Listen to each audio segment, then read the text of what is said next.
This is Dan again from CleanGuru. Today's message is going to be called, It's Not About Fault, It's About Feelings. Let me explain. You know, a lot of times we talk about how it's important to kind of put together schedules and then stick to that schedule. So get rid of the guesswork and just always do it the same way. Well, that's good for a lot of things. But today I want to talk about a time that you're going to want to change from that, and you're going to want to get away maybe from a standard schedule and do something a little bit more practical. Let me get back to this point. It's not about fault, it's about feelings. Have you ever had a situation where, let's describe a few of these. Let's say that the person who is your contact at the building that you clean, they get transferred. They get moved. They get transferred out to somewhere far away, so they're not going to be your contact anymore. It's not your fault. It's not their fault. That's just the way it is.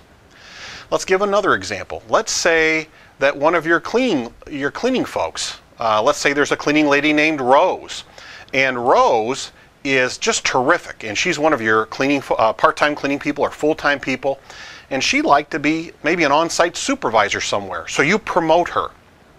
Well, when you promote her, maybe you promote her because she's going to be in charge of supervising a different building that you take care of. So she has to be moved away from a certain account.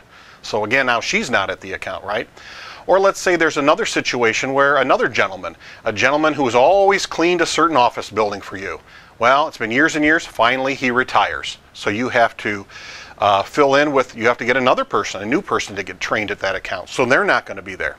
In all these cases, the contact is gone from the building, your person has been promoted, or the person is retired. So transferred, promoted, or retired. All of these things, you might think to yourself, big deal. I mean, this is not my fault. It's not their fault. This just happened. So I'll just stick with the schedule the way I always do as far as customer service.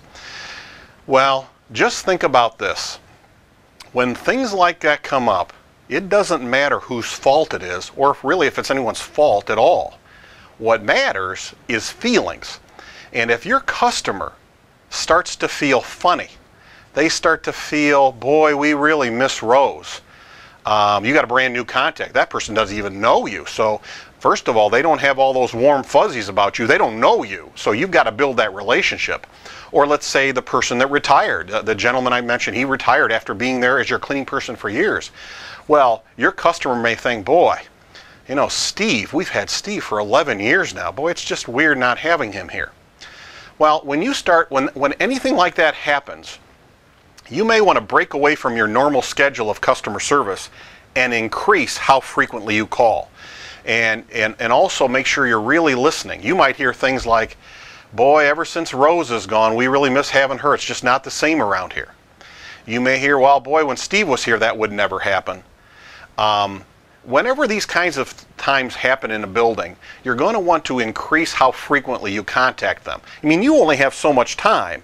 And so as a practical matter, when there's this vulnerability in the building, when they're feeling a little bit uneasy, your customer is, you want to be there to talk to them more often. Here's the strategy.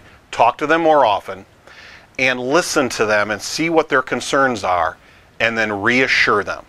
If you jump on it, if you jump on times like this and really get involved and make sure you're there a lot, calling them a lot, in contact a lot, listening to how they're doing, making sure the building's good, and then also reassuring them that you're on top of it, it goes a long way to avoiding what could be a problem where they become unhappy with you.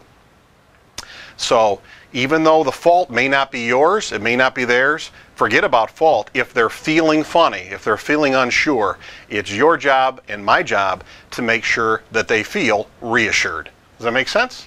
All right. That's it for today. I hope you have a great week. And until next time, remember that you can do this. You really can.